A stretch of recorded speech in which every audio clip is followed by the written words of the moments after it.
Un jour, elle est venue toquer à ma porte.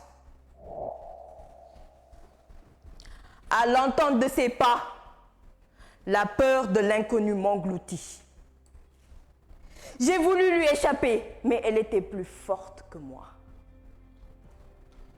Hélas, je n'oublierai jamais ces moments sombres de ma vie. Cher coach,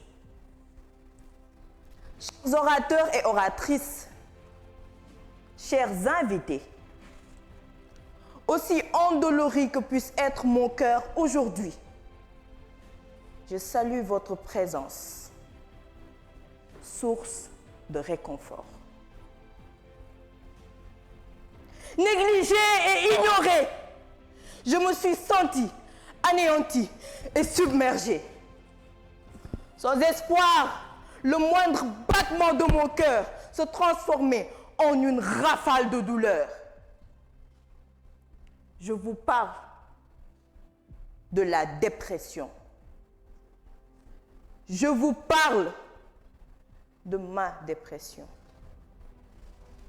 Une vraie pathologie qui a submergé mon être pendant plus de 365 jours. Sachant qu'elle n'est ni faiblesse ni honte, encore moins une folie ou des caprices. Pourquoi mourrais-je à petit feu?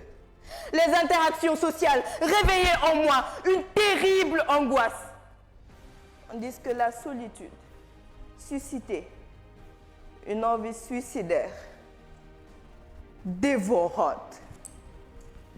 Je suffoquais, mon cœur battant la chamade, mes yeux imbibés de larmes devenaient rouges, mon corps tremblant.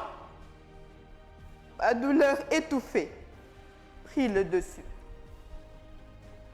Lassé de vivre, lassé de ressentir, lassé de lutter, je ne percevais ni échappatoire ni lumière.